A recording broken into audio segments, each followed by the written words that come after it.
Hello friends, welcome to my channel mobile repair tech. आज की इस वीडियो में हम बहुत ही इंपॉर्टेंट टॉपिक के ऊपर बात करने वाले हैं, जिसमें हम कुछ 2 से 3 टॉपिक को कवर करने वाले हैं। जैसे अभी आप सभी को पता है कि सैमसंग की एफआरपी जो है अभी बहुत ज़्यादा प्रॉब्लम कर रही है। अगर हम उसे ऑनलाइन सर्विसेज से करवाते हैं तो काफ़ी ज़्यादा कॉस्टली होती है। और इसके अलावा अभी जितने भी जो ईएमसी बॉक्स हैं वो थोड़ा सा मिलने में प्रॉब्लम आ रही है, और मिल भी रहे हैं तो रेट जो है आसमान छू रहे हैं, मतलब बहुत ज़्यादा प्राइस है।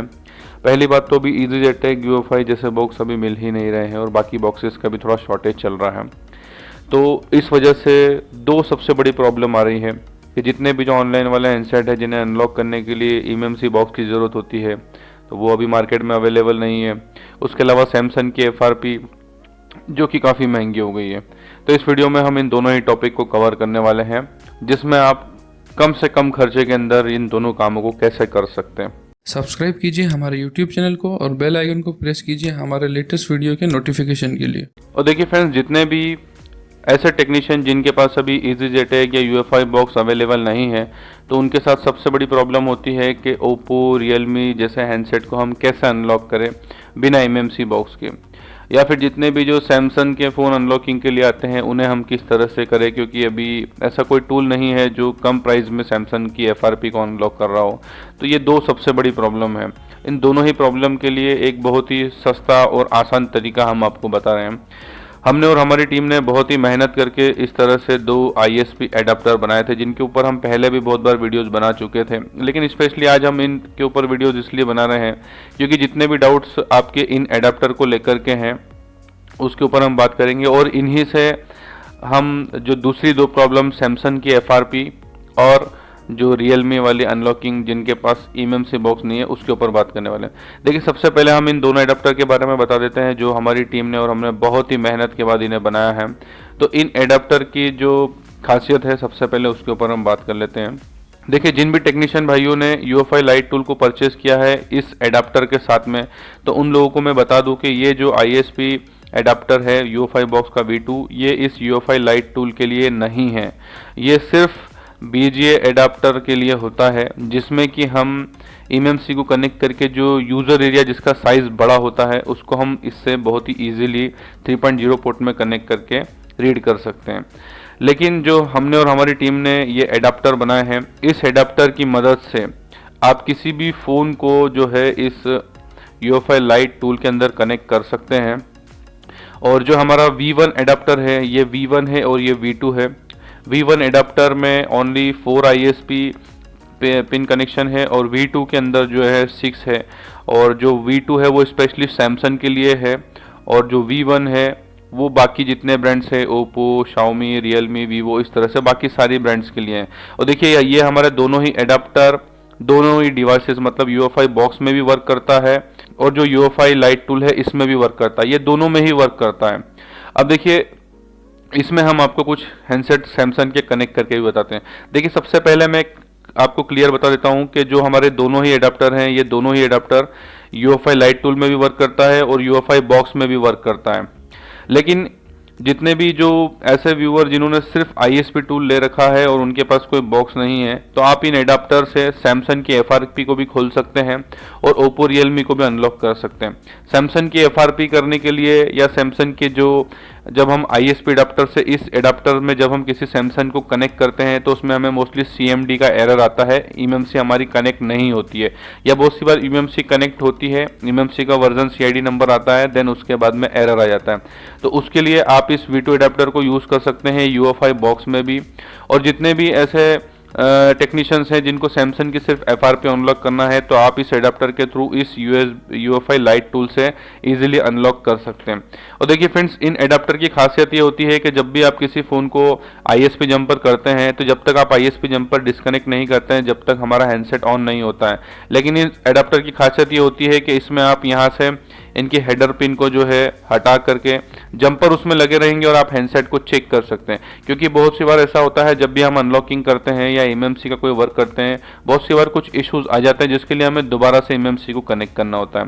तो उसके लिए आपको हैंडसेट चेक करने के लिए जंपर डिस्कनेक्ट करना पड़ता है। अगर कुछ इशू होता है तो फिर दोबारा आपको जंपर करना पड़ता है। तो इस तरह की हेडर पिन से ये बेनिफिट होता है कि आपको जंपर अलग नहीं करना पड़ता है, जस्ट आपको इस ISP अडाप्टर से इस जो आप देख रहे हैं यहाँ पर जो हेडर पिन है इसको डिस्कनेक्ट कर देंगे तो आपका फ़ोन जो है वो जंपर लगे हुए में भी आप उसे चेक कर सकते हैं। तो इस एडाप्टर की ये खासियत है कि इसके अंदर आप किसी भी फ़ोन के जंपर को डिस्कनेक्ट किए बिना कनेक्ट कर सकते। और देखिए सबसे पहले मैं आपको इस V1 एडाप्टर के बारे में बता देता हूँ। जब भी आप किसी ओप्पो रियलमी के हैंडसेट को इसमें कनेक्ट करते हैं, अगर उसमें eMMC का साइज शो नहीं होता है, बहुत सी बार उसके अंदर 0 शो होता है, देन आपको इस स्विच को नीचे कर देना है। मतलब ये ऊपर स्विच जो है ऑफ रहता है, नीचे ये ऑन होता है। तो अगर कभी आपकी eMMC या कोई भी फ़ोन आपने कनेक्ट किया है कि इस ISP टूल के अंदर, अगर उसमें मेमोरी का साइज़ 0 आ रहा है तो आप इस स्विच को नीचे कर देंगे तो उसके बाद में आपकी eMMC जो है वो डिटेक्ट हो जाएगी। और इस V1 एडाप्टर से आप ओप्पो, वीवो, रियलमी, शाओमी किसी भी हैंडसेट को UFI लाइट टूल में या फिर UFI बॉक्स में इसे इजीली कनेक्ट कर सकते हैं। तो मैंने आपको V1 के बारे में पूरी इन्फॉर्मेशन दे दी। अब हम बात करते हैं V2 एडाप्टर के बारे में।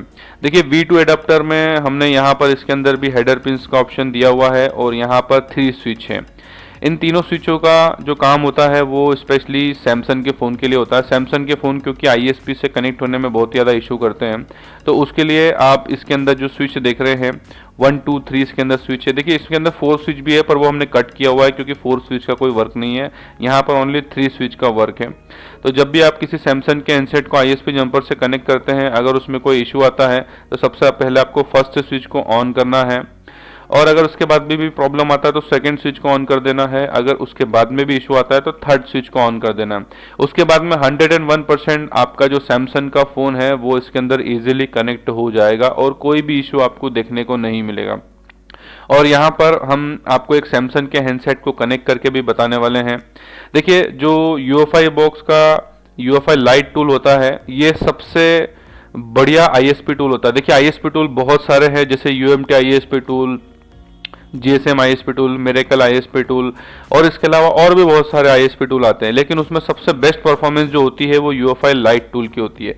और इसमें कभी भी हैंडसेट जो है अनलॉकिंग के टाइम पर डेड नहीं होते। अगर डेड होगा भी तो आपकी गलती से होगा। अगर आप 2 बार अनलॉकिंग की कमांड दे देते हैं, जंपर गलत लगा देते हैं तो eMMC का बूट डिसेबल हो सकता है। हमने इस UFI लाइट टूल और हमारे इन मॉडिफाई एडाप्टरों से अब तक बहुत सारे फ़ोन की अनलॉकिंग करी है। लगभग 800 से 1000 हैंडसेट हमने इसके अंदर अनलॉक किए हैं और आज तक किसी भी हैंडसेट में कोई बूट डिसेबल या फ़ोन डेड नहीं हुआ है।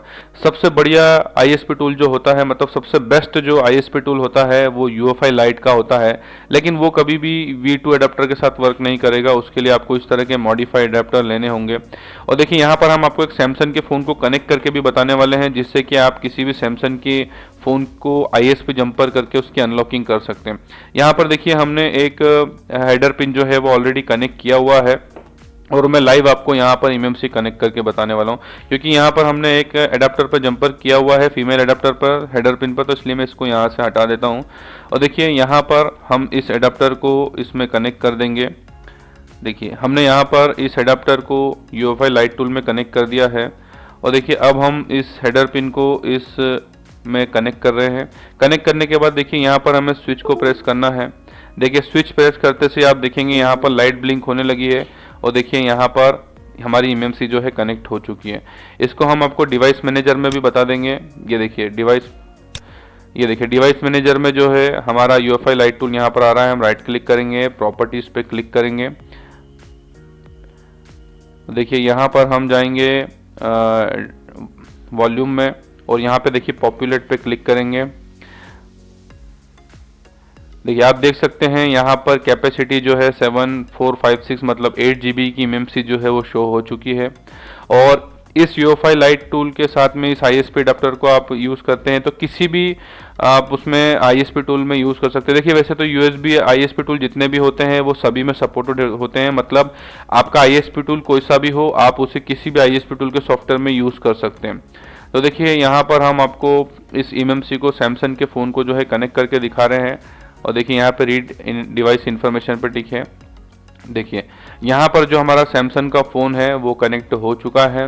और देखिए सैमसंग की फ़ोन की FRP अनलॉक करने के लिए जस्ट आपको यहाँ पर टिक लगाना है, रीसेट FRP, और देन आपको एग्जीक्यूट कमांड पर क्लिक कर देना है और आपकी सैमसंग की जो FRP है आप उसे अनलॉक कर सकते हैं।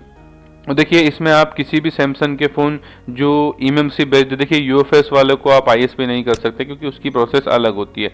तो जितने भी फ़ोन सैमसंग के जिनके अंदर eMMC है, आप उसकी एफआरपी इस एडाप्टर से इजीली कर सकते हैं। आप देख सकते हैं हमने यहाँ पर आपको सैमसंग का जो फ़ोन है उसे यहाँ पर कनेक्ट किया, देखिए जो कि J2 है। हालांकि हमने आपको कनेक्ट करने के लिए बताया है, पुराना हैंडसेट है, इसकी एफआरपी तो किसी भी हैंडसेट में किसी भी टूल में अनलॉक हो जाती है।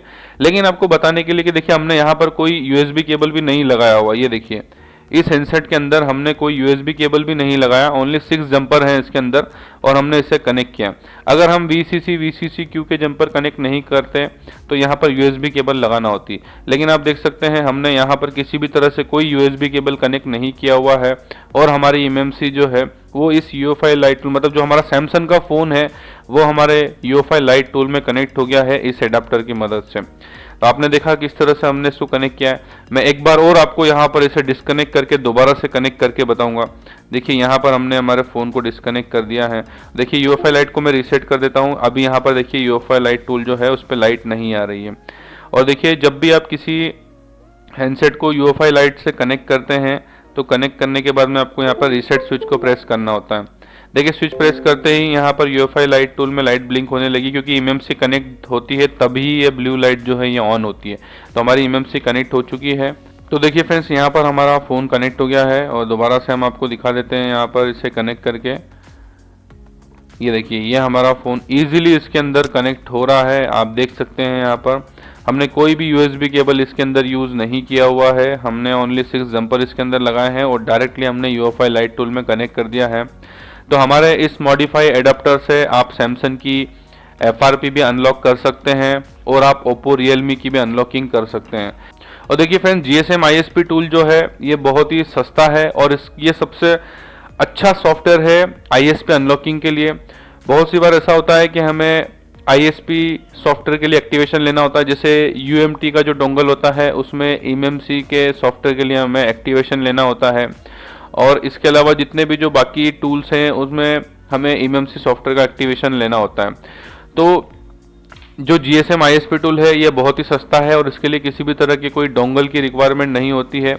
इंस्टेंट एक्टिवेशन आप हमारी वेबसाइट gsmclinic.com से GSM ISP टूल का ले सकते हैं और इस टूल के अंदर आप बहुत सारे काम कर सकते हैं जो कि बाकी ISP टूल्स के अंदर नहीं होते हैं। और देखिए जो UEFI लाइट टूल है और ये जो हमारा एडाप्टर है ये सारे ही ISP के सॉफ्टवेयर के ऊपर, मतलब UMT, miracle, hydra, GSM shield सभी के ऊपर ये सपोर्टेड है। तो आप इससे अनलॉकिंग कर सकते हैं, चाहे सैमसंग की एफआरपी हो या फिर ओप्पो रियलमी की अनलॉकिंग हो। इस UEFI लाइट टूल से और इस एडाप्टर से आप सैमसंग की एफआरपी भी अनलॉक कर सकते हैं और बाकी ओप्पो रियलमी की भी अनलॉकिंग कर सकते हैं। और देखिए फ्रेंड्स ये दोनों ही एडाप्टर इन दोनों में, मतलब UEFI बॉक्स में भी और UEFI लाइट टूल दोनों में ही वर्क करते हैं और इनका परफॉर्मेंस जो है बहुत ही अच्छा है।